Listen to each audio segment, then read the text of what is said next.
Oke, oke. Ini sudah video yang kesekian kalinya ya. Aku mengucapkan Assalamualaikum warahmatullahi wabarakatuh. Kemudian aku juga mau mengucapkan sholawat serta salam kepada baginda Rasulullah SAW. Allahumma sholli ala Sayyidina Muhammad. Dan tidak lupa juga bersyukur karena Allah, karena ciptaan Allah begitu sempurna. Manusia, tumbuh-tumbuhan, hewan, dan segala macam yang ada di muka bumi dan ada yang di dalam bumi, begitu juga ciptaan beliau yang berada di alam akhirat, kemudian alam gaib dan segala macam. Pokoknya aku menganjurkan kepada teman-teman, mari kita meningkatkan iman dan takwa supaya kita ini memiliki torehan sejarah ya, dalam artian kita meninggalkan jejak kebaikan. Aku juga membuat video ini tujuannya untuk mengingatkan diri aku pribadi supaya aku istiqomah menjalankan segala kegiatan dengan sebaik mungkin. Namanya manusia ya, itu tidak lepas dari kesalahan. Sehingga aku mengingatkan diriku sendiri dan juga teman-teman, juga memberikan nasihat kebaikan dan juga menyampaikan beberapa kalimat kesabaran ya kalau menjalani kehidupan di dunia ini. Sebab menjalani kehidupan di dunia ini pasti saja ada naik turunnya. Kita pasti ada saja merasakan happy, merasakan sad, merasakan kesedihan, dan inilah namanya hidup di dunia ya. Manusia yang memiliki pandangan yang bagus adalah manusia yang memiliki pola pikir Al-Quran dan Al-Hadis ya. Sebab Al-Quran dan Al-Hadis ini merupakan petunjuk ya. Karena baginda Rasulullah SAW sebelum beliau meninggal, beliau berwasiat bahwa peganglah sekuat mungkin, seistiqomah mungkin Al-Quran dan Al-Hadis. Apa-apa saja yang diwahyukan oleh Allah Subhanahu wa taala dan apa-apa saja yang telah disampaikan oleh baginda Rasulullah sallallahu alaihi wasallam. Sebab sumber hukum yang paling tinggi adalah Al-Quran, yang kedua adalah Al-Hadis ya. Kemudian kesepakatan para ulama, keputusan-keputusan ijtima para ulama dan orang-orang soleh ya. Oke, aku mengucapkan itu dulu, uh, menyampaikan yang pertama adalah preambul ya, pembukaan yang tadi itu. Yang kedua aku mau menyampaikan bahwasanya hari Jumat ini, yaitu pada tanggal 11 September 2020, aku telah melakukan apa yang telah aku rencanakan di hari Kamis ya, di hari Kamis malam. Jadi Kamis malamnya aku membuat video, kemudian aku bercuap-cuap, aku berbicara tentang rencana yang akan aku laksanakan pada hari Jumat pagi ya. Dan semuanya alhamdulillah tercapai semua apa yang aku bicarakan. Nah, inilah pentingnya kita berencana ya. Ketika kita berencana, maka tidak ada alasan bagi kita untuk menundanya. Karena boleh jadi apa yang kita rencanakan itu sudah baik ya menurut kita. Maka dari itu jangan sampai ditunda-tunda lagi. Jadi kita harus selalu menyelesaikan rencana-rencana baik tersebut.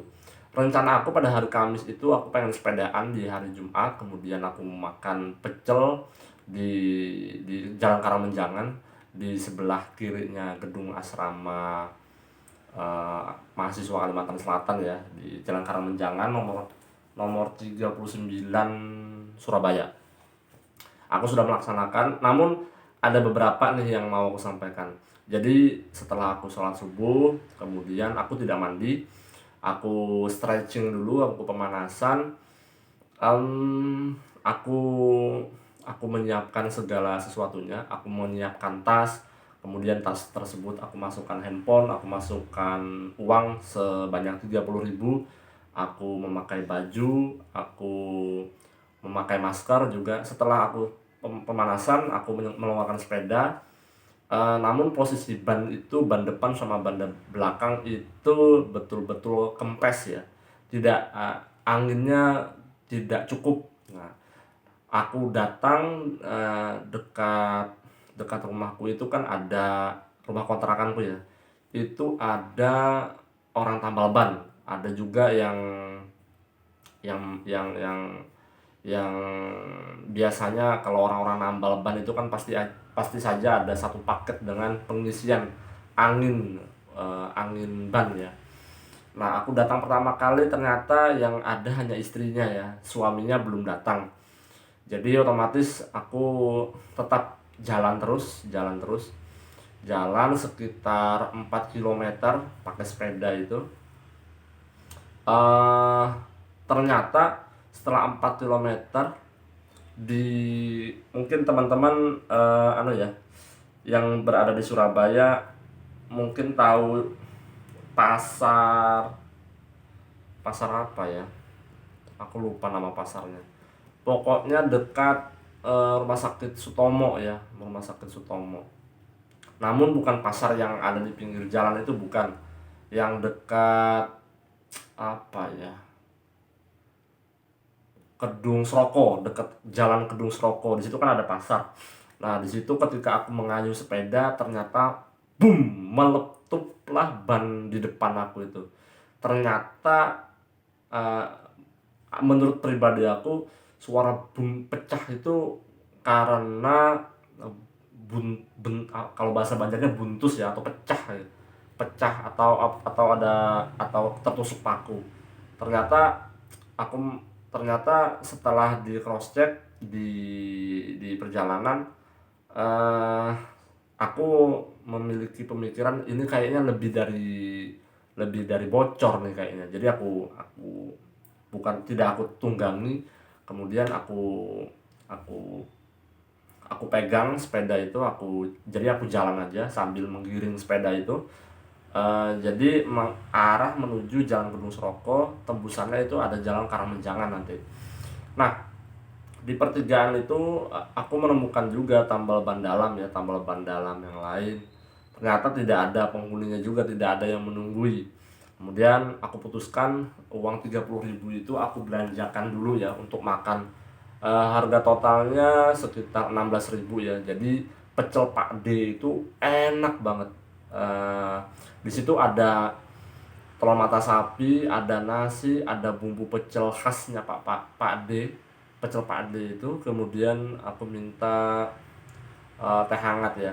Jadi pada saat aku datang itu benar-benar baru buka, benar-benar baru buka, segala macamnya seperti plastiknya, kemudian lauk pauk yang disediakan oleh Pak D itu masih terbungkus. Jadi yang si perempuan, si istrinya itu sedang membuka segala segala lauk pauknya, segala peralatannya. Tapi ada sekitar pelanggan selain aku itu ada 1, 2, 3, 4, 5, sekitar 5 orang sudah menunggu. Jadi memang pencel Pak Ade ini begitu istimewa ya. Kalau temanku namanya Indong yang di asrama itu menyebutkan bahwa pecel Pak Ade ini adalah pecel ori ya, pecel original yang benar-benar pecel. Selain pecel ori, ternyata ada juga pecel yang biasa-biasa aja, yang rasanya rasa-rasanya ya pecel pecel tidak terasa banget gitu loh. Yang aku suka di pecelnya Pak D ini adalah rempeyeknya itu baunya enak banget ketika sampai di lidah, itu terasa nyaman, terasa khas ikannya. Ikan apa ya, aku lupa ikannya, tapi yang jelas rempeyeknya itu terasa kayak ikan, dan ketika digigit itu terasa terasa lembut sekali ketika di lidah. Jadi aku suka juga dengan rempeyeknya. Namun eh, kalau istriku beda lagi. Kalau istriku itu lebih suka rempeyeknya Pak Ade, kemudian ada juga telur dadar dia suka, istriku suka telur dadar itu. Kemudian ada ayam dan segala macam. Yang paling mahal itu ampela, kayaknya ampela, ati dan segala macam, pokoknya lebih mahal di situ. Cuma kalau aku mengambil lauk pauknya itu adalah lauk pauknya itu seperti telur mata sapi itu lebih murah, makanya aku dapat harga 16.000 aja. Di samping kanannya tokonya Pak D itu ada tukang tambal ban. Jadi setelah makan aku mencek sepeda aku yang ban dalamnya itu yang menurut aku bocor ya. Setelah diperiksa ternyata pecah, pemirsa. Pecahnya itu ham, jadi ban dalamnya itu robek, panjangnya itu kayak gini, panjangnya. Jadi kan ban dalam tuh kan kayak gini ya, ban dalam tuh kan kayak gini, bulat, gitu kan. Jadi pecah ban dalamnya itu robeknya tuh sekitar satu kilan tanganku ini. Nah, jadi otomatis kayaknya dengan uang sisa 14.000 itu aku tidak bisa ke mengganti ban dalam itu. Lagi pula banyak toko-toko yang masih tutup karena pada pagi hari. Walhasil aku berkomitmen nanti Sabtu besok ya. Aku survei dulu pakai sepeda motor, mensurvei toko sepeda ya yang menjual ban ban dalam, kalau bisa ada juga ban luarnya. Jadi aku mau ganti semuanya. Jadi case-nya adalah ban dalam sepedaku ini bagian depan yang bermasalah, kalau bagian belakang tidak ada masalah sama sekali, masih bagus gitu. Dan aku berharap semoga aja tidak ada apa-apa pada saat ketika aku sudah menyelesaikan semua semua semua ban-ban yang rusak itu, terutama ban sepeda ya. Nah, kemudian ada hikmah teman-teman ketika aku menggiring sepeda itu, balik balik dari Jalan Karamenjangan kembali ke rumah kontrakan. Itu sekitar 4 kilo ya. Jadi benar-benar terasa dan benar-benar terkabulkan doaku yang ada di dalam hati itu. Jadi aku pernah berdoa seperti ini. Ya Allah, aku ini jarang sekali berolahraga. Mudah-mudahan aku dipertemukan dengan suatu waktu, suatu keadaan atau sebuah waktu di mana aku bisa berolahraga dan mengeluarkan keringat yang begitu banyak. Dan alhamdulillah pada Jumat pagi itu Allah itu memberikan aku sebuah keadaan di mana aku harus menggiring sepeda dan aku betul-betul merasakan namanya olahraga itu seperti apa. Ya memang ya karena aku agak jarang olahraga dalam minggu-minggu ini. Maka dari itu aku berkomitmen nanti mudah-mudahan aku selalu berolahraga. Aku menggerakkan tubuh aku supaya lebih nyaman. Karena orang-orang yang berolahraga yang konsisten, yang rutin itu begitu nyaman, awaknya, tubuhnya terasa nyaman ketika nanti dia bekerja begitu. Nah, ini mungkin pengetahuan juga buat teman-teman. Jadi perlu diperhatikan lah kondisi badan itu, apalagi di zaman pandemi COVID-19 ini kita harus terus berolahraga, menambah imunitas tubuh. Kita harus makan makanan yang bergizi, mengonsumsi vitamin C, E, dan D. Kita bisa berjemur juga, itu untuk menambah asupan imunitas di dalam tubuh kita supaya lebih sehat lah. Kemudian setelah aku mendapatkan keringat ya teman-teman, ketika aku menggiring sepeda itu dari Jalan Kedung Seroko sampai Jalan Kapas Madia, itu aku banyak melihat aktivitas warga di Surabaya, ya. Ada juga aku melihat kebanyakan banyak orang berjualan ya di Jumat pagi itu.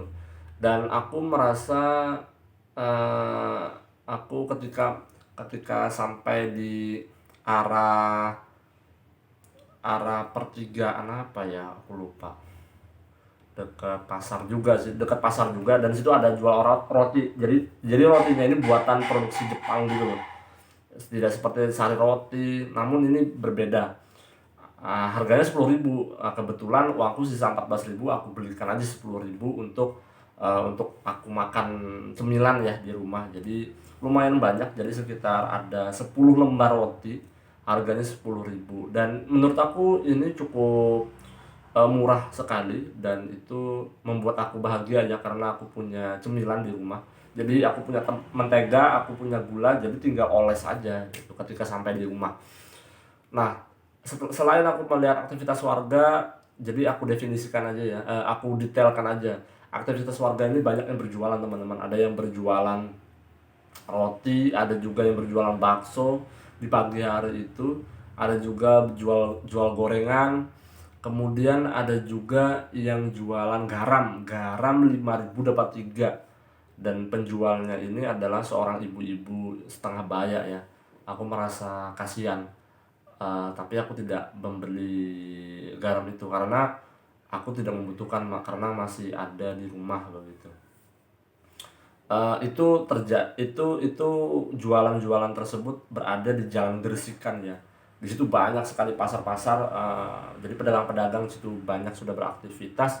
Aku juga ketika menggiring sepeda itu merasa capek ada, karena tapi ya namanya Allah sudah berkehendak ya, kita harus olahraga dengan cara seperti itu ya, otomatis aku sangat ikhlas sekali dan aku merasa bersyukur, aku merasa berterima kasih kepada Allah.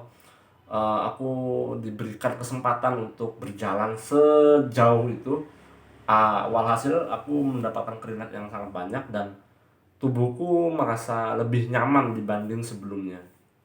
Tubuhku merasa nyaman dibanding sebelumnya, yaitu tubuhku sebelum kan ya belum, jarang olahraga, 1 minggu ini belum belum belum olahraga sama sekali ya kan. Jadi otomatis aku bersyukur sekali lah, begitu teman-teman. Kemudian namanya laki-laki ya, ketika menggiring sepeda itu aku melihat perempuan cantik ada juga, tapi namanya namanya ada anu ya. Aku pernah mendengar tulisan Imam Syafi'i. Jadi ketika kita melihat seorang perempuan yang cantik sekali, itu sudah lah, itu sudah rezeki lah, itu kita itu ucapkan masya Allah aja lah dalam hati, karena itu adalah ciptaan dari Allah begitu luar biasa. Dan jangan sampai kita menoleh di pandangan kedua, karena kalau di pandangan kedua itu biasanya setan berbisik, jadi dekatin aja perempuan ini ya, itu jatuhnya nanti zina. Nah jadi lebih baik di pandangan pertama udah selesai, udah selesai ya udah, jangan jangan lagi dipandang lagi gitu. Karena bagi lelaki, bagi pemuda yang memiliki istri ya, kita harus fokus kepada istri ya, karena ketika kita fokus kepada istri kita itu menimbulkan pahala ya dari Allah. Nanti berkahnya luar biasa lah kalau kita membahagiakan istri begitu. Beda halnya kalau kita mengganggu, atau bukan mengganggu ya, menggoda perempuan yang belum halal. Nah itu bahaya nih. Makanya Imam Syafi'i mengatakan di pandangan pertama tidak mengapa, tapi di pandangan kedua kita sengaja untuk melihat wajahnya lagi dengan tujuan untuk menikmati wajahnya yang begitu anggun, begitu cantik, begitu ayu kata orang Jawa. Itu jangan sampai sekali. Nah, jangan sampai. Nah, ini video yang aku buat ini tujuannya untuk mengingatkan diri aku pribadi juga, supaya nanti kalau aku ketemu perempuan yang sangat cantik, mungkin cantiknya lebih dari istri aku, jangan sampai di pandangan kedua itu noleh lagi. Jadi cukup di pandangan pertama set sudah kelihatan tek, oh udah selesai, udah ucapkan masya Allah aja. Kita mengucapkan masya Allah itu pertanda bahwa kita ini mengakui ciptaan dari Allah itu begitu luar biasa, karena semuanya tuh memiliki ciri khas masing-masing ya. Dan ketika ditanya kepada seorang pemuda, pemuda aku atau apa, aku sebagai pemuda, teman-temanku sebagai pemuda, ketika ditanya perempuannya seperti apa ya, relatif jawabannya gitu. Cantik menurut aku berbeda definisi cantik ketika Anda menanyakan teman aku gitu. Jadi itu mungkin ya. Jadi banyak sekali, aku juga begitu luar biasa ya, aku melihat aktivitas warga itu sempat merenung di tengah jalan.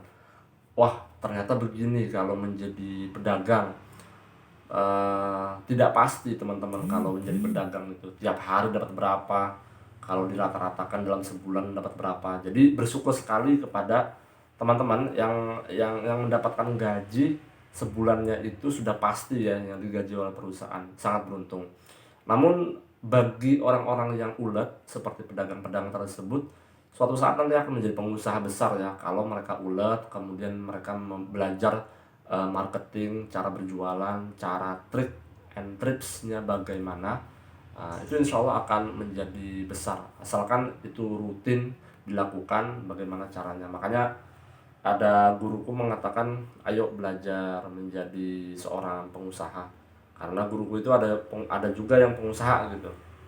Namun aku sampai sekarang masih menjadi seorang pegawai kantoran gitu. Semuanya disyukuri aja teman-teman, semoga ini ada manfaatnya. Jadi video yang aku buat ini untuk kalian semua, ambil baiknya, buang buruknya. Semoga di hari berikutnya aku bisa berbicara lagi, aku bisa menyampaikan kepada teman-teman. Ambil baiknya aja ya teman-teman ya, buang buruknya. Semoga bermanfaat. Terima kasih sudah menonton. Jangan lupa subscribe, like, and share, dan komen. Wassalamualaikum warahmatullahi wabarakatuh.